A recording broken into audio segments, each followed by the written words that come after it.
Hello friends, मी भावना भुतल स्वागत करते तुमचं माझ्या चॅनेलमध्ये, ज्याचं नाव आहे लव्ह नॉवेल स्टुडिओ.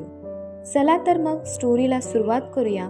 पण त्याआधी चॅनेलला सबस्क्राईब केलं नसेल तर सबस्क्राईब करा आणि बेल आयकनवर क्लिक करा. कथेचं नाव आहे मिस्टर सोलमेट, मी फक्त तुझीच. लेखिका भावना भुतल, व्हिडिओ एडिटर सोनाली जाधव, स्वर शिखा भुतल. मिस्टर सोलमेट भाग 82. मी युगला भेटायला चाललोय. जेवढा हट्टीपणा तुला करायचा होता तेवढा तुझा करून झालाय. आता अजिबात करू नकोस. बाजूला हो माझ्या समोरून गप्पपणे. शिवांशला राग दाखवतच अंगद म्हणाला. मी पण येतो तुझ्यासोबत, शिवांश म्हणाला. अंगदने त्याला काहीच प्रतिक्रिया दिली नाही. स्वतःची तयारी करून तो रूम बाहेर पडला आणि त्याच्या मागोमाग शिवांश सुद्धा. आता पुढे हॉस्पिटलमध्ये अविराला हळूहळू थोडी शुद्ध येऊ लागली होती. समीर आणि क्रिश तिच्या जवळच बसून होते. डोकादारातच तिने स्वतःचे डोळे उघडले. स्वतःला बेडवर झोपलेला बघून तिला स्वतःलाच आश्चर्य वाटलं. अवे, समीरने प्रेमाने तिच्या केसांवरून हात फिरवला. मी इथे कशी काय आली? अविराने समीरला प्रश्न केला. तुला अचानक चक्कर आली म्हणून तुला बी ऍडमिट करावं लागलं, समीर म्हणाला. माझे सोलमेट? बेडवर नीट उठून बसतच अविराने समीरला प्रश्न केला. युगब्रूला बाजूच्याच रूममध्ये ठेवलंय. क्रिशने फक्त एवढं बोलायची खोटी अविराने तिच्या हातावर लावलेलं सलाईन ओढून काढलं. सलाईन ओढून काढल्यामुळे रक्ताची धार तिच्या हातून वाहू लागली. अवे, काय करून राहिली बे तू? समीरने तिचा हात पकडतच तिला अडवलं. मला त्यांना भेटू दे, म्हणत अविराने त्याला स्वतःपासून लांब केलं. पुन्हा कोणीतरी येऊन आपल्याला त्यांच्यापासून लांब करेल अशी भीती अविराला वाटत होती. गडबडीतच ती युगच्या रूम मध्ये शिरली. घडलेल्या घटनेची चौकशी करत पोलीस युग समोर होते. युग सोबत बोलून ते तिथून जायच्याच तयारीत होते. पोलिसांना समोरून जाताना बघून अविरा भिंतीला टेकून मान खाली घालून उभी राहिली. स्वीट हार्ट, युगने आवाज दिला तसं पळतच ती त्याला येऊन बिलगली. त्याच्या छातीवर डोकं टेकून हुंदकी देतच ती रडू लागली. तुम्हाला काही झालं असतं मग? मी तुमच्यावर रागवलीये. तुम्ही माझ्यासोबत खोटं बोलले ना? तुम्ही इंडियातच होते, मला सगळं माहिती पडलंय. अविरा रडतच त्याच्या जवळ तक्रार करू लागली. युग तिला समजवायला जाणार पण तोच. अविरा! दरवाजा बाहेरूनच डॉक्टर विकल्पचा आवाज आला. समीर आणि क्रिशने मिळून अविराची डॉक्टर विकल्प जवळ तक्रार केली होती. अविरा युग पासून थोडं लांब सरकून बसली. काय केलं तू त्याला? युगने विचारलं. अविराने ओठ दुमडून खांदे हलकेच वर उडवले. आपल्याला काहीच माहिती नाही असे भाव तिच्या चेहऱ्यावर होते. तिच्या चेहऱ्यावरील भोळे भाव युग बघतच राहिला. एव्हाना डॉक्टर विकल्प दरवाजा उघडून आत सुद्धा आला. वेडी आहेस का तू?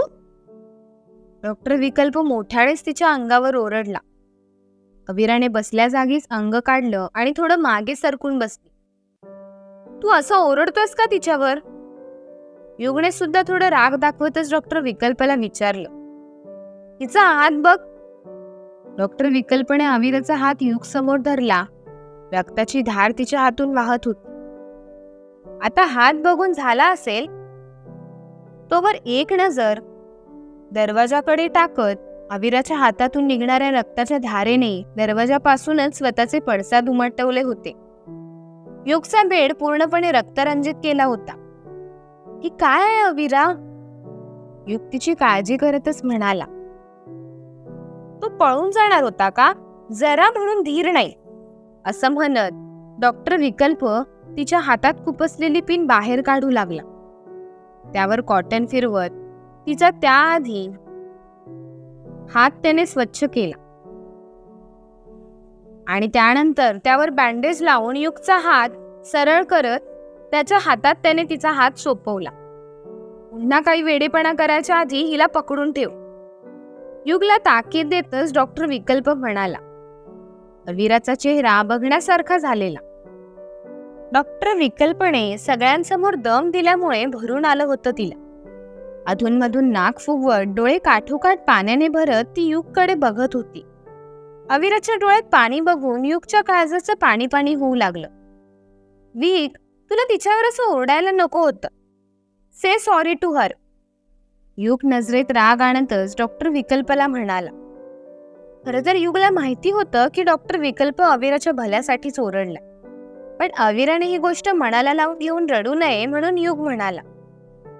युग डॉक्टर विकल्पला असं काही बोलेल यावर खरं तर अविराचा विश्वासच बसत नव्हता.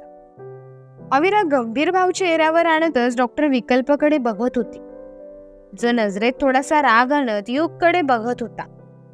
युग डोळे मिचकावत अविराच्या नकळत डॉक्टर विकल्पला तिला सॉरी बोल म्हणून समजावत होता. डॉक्टर विकल्पने त्याच्यावरून नजर हटवतच अविरावर नजर टाकली. सॉरी. डॉक्टर विकल्प काही बोलणार, पण त्याआधीच अविरा त्याला म्हणाली, तू का सॉरी बोलतेस? या कलियुगाने मला तुला सॉरी बोलायला सांगितलं होतं. आताची घडी घालतच डॉक्टर विकल्पने मस्तीतच म्हटलं, तुमची चूक नाही, चूक माझी आहे. तुम्ही माझ्या चांगल्यासाठी सोडले. कलियुगाचं बोलणं मनावर घेऊ नका. अविरा पण आपल्याला कलियुग बोलतेय हे ऐकून युग डोळे मोठे करतच अविराकडे पाहू लागला. मीच शिकवलंय तिला, नावाप्रमाणे व्यक्ती घडत असते. निदान तुझं नाव बदलल्यावर तरी तुझा स्वभाव थोडा बदलेल, म्हणून तुझं नाव कलियुग ठेवलंय मी. अविराच्या तोंडून कलियुग नाव ऐकून खूपच भारी वाटलं असेल ना? डॉक्टर विकल्प हसतच युगच्या कानात कुजबुजला. तुला तर ना, असं म्हणत युगने मस्तीतच डॉक्टर विकल्पची मान पकडली. पोटात गुदगुल्या करायला मजबूर नको करूस. आजचा डिस्चार्ज उद्यावर जाईल. डॉक्टर विकल्पने असं म्हणताच युगने खुश होतच त्याची मान सोडली. सोडताय मला आज? युगने विचारलं. बोलून बघतो. अविरा काळजी घेशील ना याची नीट? डॉक्टर विकल्पने तिला पुन्हा दम देतच विचारलं, तसं अविराने हो म्हणून मान डोलवली. मी बोलून बघतो डॉक्टरांसोबत. डॉक्टर विकल्प म्हणाला आणि तिथून निघून गेला. क्रिश. डॉक्टर विकल्प मागे उभ्या असलेल्या क्रिशकडे युगचं लक्ष गेलं. युगने त्याला स्वतःजवळ बोलवलं तसं क्रिश मिठी मारतच त्याला भेटला. मला वाटलं तू माझ्यावर रागवला असणार, म्हणून मला तुला भेटायला यायला भीती वाटत होती. मी शिवची बाजू घ्यायला नव्हती पाहिजे. I am sorry. क्रिश अपराधीपणेच त्याला म्हणाला. तुझ्यावर कधीच नाही रागवणार रे बच्चा. युग प्रेमानेच म्हणाला. तुझी याच्यासोबत ओळख करून द्यायचीच राहून गेली. असं म्हणत क्रिशने समीरला युग समोर उभं केलं. हॅलो समीर. समीर समोर उजवा हात धरतच युग म्हणाला. तू ओळखतो याला? क्रिशने आश्चर्य व्यक्त करतच विचारलं. अविराच्या आयुष्यात असणाऱ्या प्रत्येक व्यक्तींना मी ओळखतो. समीर पिक्चरची नावं खूप छान बनवतो. युगने असं म्हणतात समीरने डोळे मोठे करतच अविराकडे पाहिलं. अवे, तू आपल्यातलं सगळंच बोलणं त्यांना सांगून मोकळी झाली? समीरने असं विचारताच अविरा छोटंसं तोंड करतच युगकडे पाहू लागले. मी त्यांच्यापासून काहीच लपवत नाही, पण ते मात्र सगळंच लपवून ठेवतात. युग केला आहे म्हणे. अविराने मगाचपासून दुसऱ्यांदा तरी युगला ही गोष्ट बोलून दाखवली होती. सॉरी ना ग स्वीटहार्ट. युग सगळ्यांसमोर तिची माफी मागतच म्हणाला. अवे, तुझं बारसं कधी झालं बे? पण काय बी बोल, हे नवीन नाव लय भारी वाटून राहिलं तुझ्यावर. आता मी पण तुला स्वीटहार्टच बोलत जाईल. अविराला चिडवण्यासाठी समीरला तर बहाणाच मिळाला. मी पण. समीरला साथ देत क्रिश सुद्धा म्हणाला. अविरा लाजतच युगकडे बघत होती. चौघांची मस्ती सुरू झाली होती. डॉक्टर विकल्प अविरा आणि युगच्या डिस्चार्ज बद्दल त्याच्या डॉक्टर मित्रासोबत बोलत होता. त्याच्याकडून परवानगी मिळाली तसं तो काउंटरवर जाऊन बाकीची फॉर्मॅलिटी पूर्ण करत होता. शिवांशचा आधार घेत अंगदने हॉस्पिटलच्या मुख्य प्रवेशद्वारातून प्रवेश केला. काउंटरवर उभ्या असलेल्या आपल्या मित्राकडे अंगदचं लक्ष गेलं. शिवांशला बाजूला करत स्वतःचा तोल सांभाळत अंगद धडपडतच डॉक्टर विकल्प जवळ आला. विक. अंगदने त्याला आवाज दिला, पण डॉक्टर विकल्पने ऐकून न ऐकल्यासारखं केलं. तुला आवाज देतोय मी. डॉक्टर विकल्पच्या खांद्यावर हात ठेवतच अंगदने त्याला स्वतःकडे वळवलं. मे आय नो यू? उजवी भुवई थोडी वर धरतच डॉक्टर विकल्पने अंगदला प्रश्न केला. I am sorry. केविलवाण्या सुरातच अंगद म्हणाला. एव्हाना शिवान सुद्धा अंगदच्या बाजूला येऊन उभा राहिला. तुला ओपीडी मध्ये जायचं असेल, ओपीडी मध्ये जाण्यासाठी तुझ्या उजव्या दिशेने सरळ चालत जा, भेटून जाईल. इथे सायकॅस्ट्रिस्ट म्हणून डॉक्टर वसुंधरा मोरे खूप फेमस आहेत. हाताबरोबर याला सुद्धा दाखवून घे त्यांच्याकडे. शिवांशवर रागीत कटाक्ष टाकतच डॉक्टर विकल्प म्हणाला. काय एवढं हर्ट करतोयस? आपल्या जिवलग मित्राचं आपल्याप्रती असणारं कठोर वागणं बघून अंगदचे डोळे पाण्याने भरले. आय एम बिझी असं म्हणत डॉक्टर विकल्प युगच्या डिस्चार्ज संदर्भातील फॉर्म भरू लागला. डॉक्टर विकल्पचा फॉर्म भरून होईपर्यंत अंगद त्याच्या बाजूलाच उभा राहिला.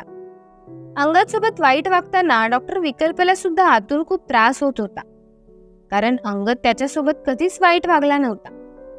युग आणि अविराची डिस्चार्ज फॉर्मॅलिटी पूर्ण करून डॉक्टर विकल्प युगच्या रूम मध्ये जाऊ लागला.